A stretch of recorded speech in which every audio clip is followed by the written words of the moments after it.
प्यारे दोस्तों, अज असां तुहाडे नाल सांझ करेसूं फिक्शन दी रिवायत अते वल हासेकार सरैकी फिक्शन। जॉर्ज ऑरवेल आख्या हा, जे तुसां पूरी आलमी वसूं को और अजोके इंसान को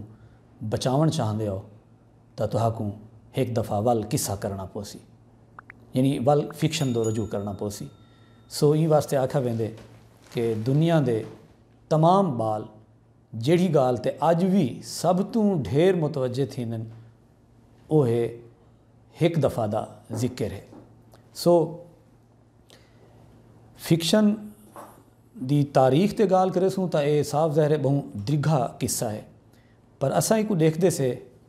हासेकार कि दुनिया विच माँ बोली विच फिक्शन दी रिवायत बनन दे असबाब क्या हैं और किरले पूरी एक तहरीक की शक्ल विच एक किथई वन के सिलसिला जुड़े। बंदे अपने चेते रहें अपने वास्ते बहुत सारे सुख भी लभ्यन आसाइशां भी लभ्यन ते पर बहुत सारे सुख और आसाइशां लभ के उन्हें जी कीमत कहीं भोग की शक्ल कहीं दुख और औख की शक्ल जो चुकावनी पौंदी पई है, वो एक वड़ा आलमिया है अजोके बंदे का। मतलब दू आलमी जंगा, उन्हें दू आलमी जंगे के बाद एक तीजी जंग जो अस कोल्ड वार आते हैं अते उनके बाद वल जड़े पोस्ट कलोनीयल पीरियड शुरू थींदे ई सारे द्रोह के नतीजे विच लोगों ने यह सीखे एक दफ़ा वल कि वो कहीं भी वड्डे जुल्म के खिलाफ वड्डी अलामणी अगर अला सकदन तो वो अपनी माँ बोली विचों अलवाया वन सकते। सो इन्हें दू अजीम जंगें के बाद कोल्ड वार के बाद दुनिया के मकामी लोगां वड्डी सतह के किथई ये महसूस किए कि उन्हें दा किस्सा जरा हुण ती थींदा रह गए, उन्हें दी कहानी जी हुण ती लिखींदी रह गई है, वो गैर हथों किस्सा था, गैर हथों लिखा गया, गैर हथों बयान किया गया। शायद उनका नतीजा हो सी कि मैटा नरेटिव जैं मतलब वड बयानिए भी सामने आए। सो अचेबे जी गाल की है कहानी के तवाजुन की, वो बुनियादी तौर पर इशा गाल है जिसले कोई बिया तुहाडा किस्सा करेंदे वो तो साफ ज़ाहिर है द्रोह करेंदे, क्योंकि जिसले रोमन स्पेनिश फ्रेंच और ब्रिटिश लतीनी अमरीका के उत्ते वन के कब्जा करेंदे पे हैं तो साफ ज़ाहिर है वो कितई पहली दफ़ा उथा वन के ही खंड की मिठास के सूहें थाए हैं। तो यूरोप धड़ाधड़ मिठाइयाँ बनिया और मिठी चाह पीवन का भी रिवाज बनिया, लेकिन उनकी कीमत मकामी बंदे ने किमें चुकाई साफ ज़ाहिर है। बहरी सफ़रें दौरान इन्हें को मलेरिया थींदा ही, पहली दफ़ा उथा मलेरिया पहुँचा, यानी पहली दफ़ा उथा ई तरह के दुख पहुँचे तो ई सारे को वल कितई गार्शिया जै बंदे ने महसूस किया तो वल ऊँ वेले की रीत के मुताबिक उतों की अलामणी बनी उतों का फिक्शन। क्योंकि तुहाडा सियासी मुआशी हक जिसले मरींदे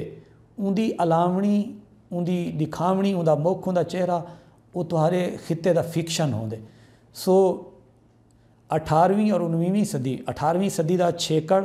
तो 19वीं सदी का पहला निसफ एक कौमें की आज़ादी का वेला है। इन बहुत सारिया कौमां आज़ाद थे, उन्होंने अपने वतन हासिल किए, अपने मुल्क हासिल किए और उन वेले ज़्यादा रुझानात ज़्यादा ट्रेंड बने माँ बोली लिखण दे। सो अफ्रीका में तो बाकायदा एक तहरीक के तौर पर काले ने को गिदे कि किवें अपनी बोली के विचों ही वला तुसां अपनी कहानी करके अपनी वसूं को अपने बंदे को अपने सियासी मुआशी हक को बचा सकते हो। सो आलमी वसूं की तहरीक के नतीजे विच सब कॉन्टीनेंट विच जिन्होंने सब तो पहले ही गाल को महसूस किया तो वो बंगाली हैं। बंगाली तो देखो टिगोर की शक्ल शांति निकेतन का एक पूरा इदारा हा जिथा माँ बोली विच पढ़ाया वेंदा हा, मौसीकी सिखाई वेंदी है, नाटक सिखाया वेंदा हा, रक़्स सिखाया वेंदा। ई वास्ते जैकू असां अज तहरीक पाकिस्तान आखदे, अगर इंदी असां कोई सियासी ज़मीनी सच्चाई मनेंदे हैं तो उनकी भी पहली दिखाली और पहली शक्ल बंगाल विच बनी है। सो बंगाली क्योंकि माँ बोली नाल ज़्यादा जुड़ा होया हा, माँ धरती नाल ज़्यादा जुड़ा होया, सो तहरीरी तौर पर लिटरेरी तौर पर इनकी शक्ल पहले उथा ही बनी है। ई वास्ते इंडिया का वहद आदमी है जो लिटरेचर विच नोबल प्राइज़ मिले वो बंगाली है, वो टिगोर है, ਜਾਂ ਆਪਣੀ ਮਾਂ ਬੋਲੀ ਵਿੱਚ ਲਿਖੇ। ਅਗਰਚੇ ਉਹ ਫਿਕਸ਼ਨ ਨਹੀਂ, ਪੋਇਟਰੀ ਹੈ, लेकिन साफ ज़ाहिर है अज असां अजोके सराय की फिक्शन को देखूँ तो हिंदुस्तान की तकसीम के बाद बंगालियों की बेचैनी के बाद जिले ढाका यूनिवर्सिटी के कुछ तालिब इलमें के उत्ते गोली चल गई तो इत्थां वसण वाले कौमां ने महसूस किया बकायदा कि किथाई आज़ादी के नाँ के उत्ते कोई तल वचने के नाल सन ऑफ द सॉयल के नाल नेटिव्स के नाल कोई कितनी हद तो नहीं थिया। सो उन्हें अपनी सकाफत को, अपनी ज़ुबान को अपना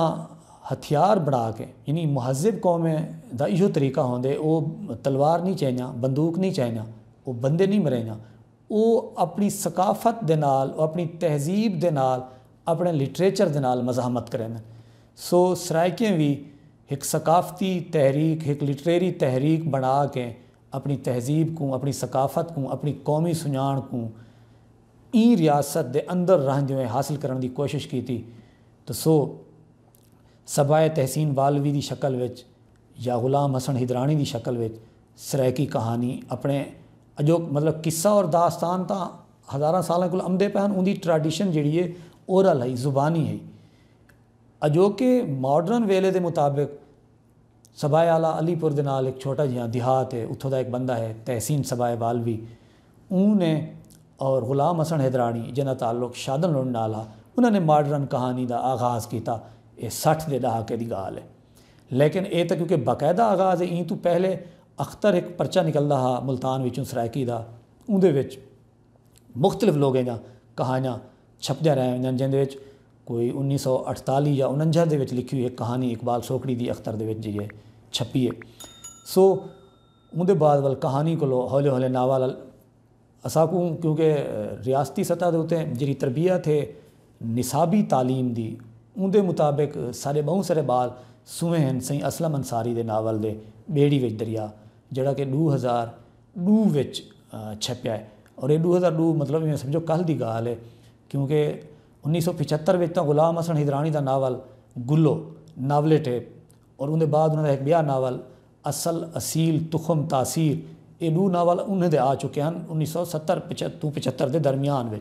उन तो बाद राही गबोल, कासिर फरीदी, असमाइल अमदानी,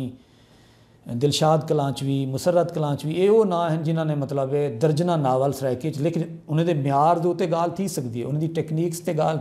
थी सकती है, लेकिन ये सारे नावल आ चुके हैं।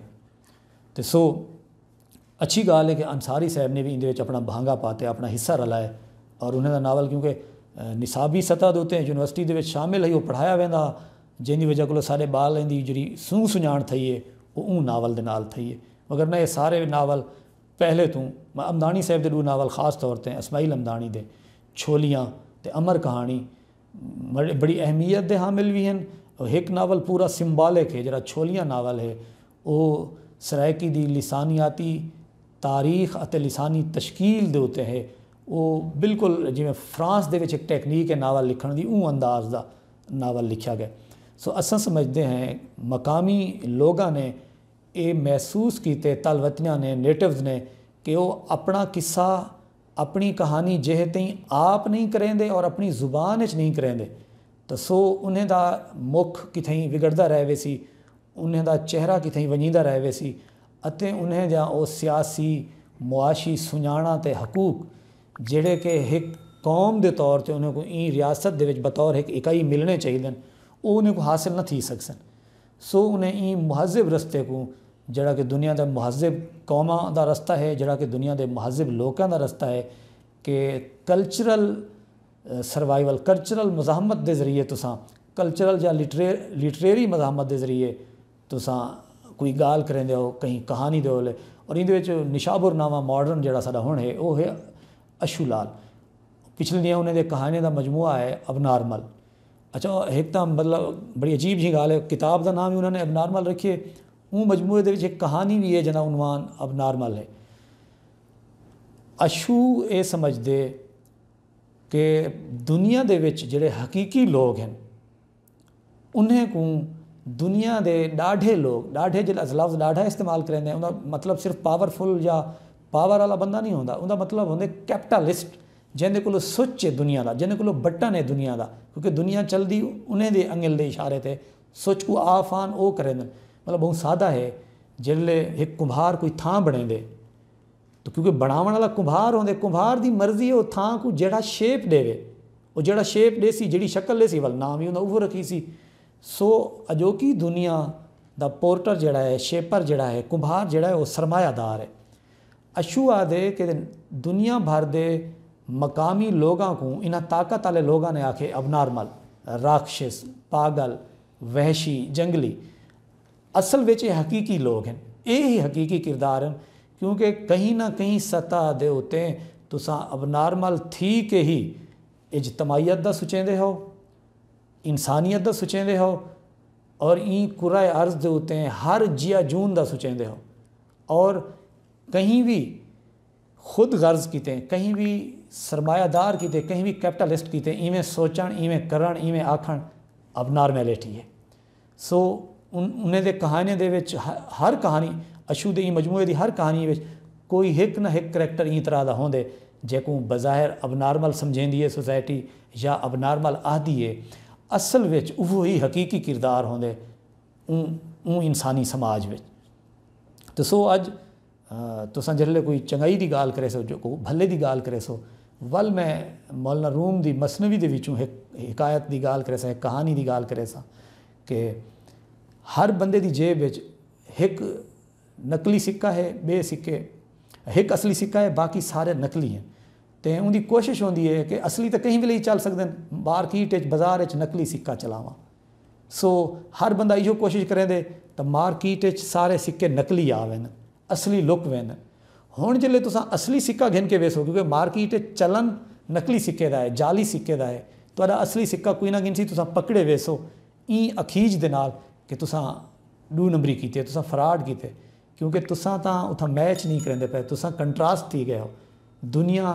कूड़ है, तुसां सच्चे बनते गए हो, सो तुसां कंट्रास्ट थे हो।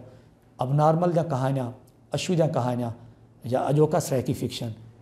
इहा गवाही घिन के टुरदा पे कि जी yes we are sick, yes we are abnormal, क्योंकि असां ही हकीकी लोग हैं, साकू लुटण वाली दुनिया अब नॉर्मल अखेसी। बहुत शुक्रिया अजोकी समाज का, तवक्को करें हैं अगू ते भी ही मुहब्बत दे नाल अपनी समाज सा नल सांझी करे सो।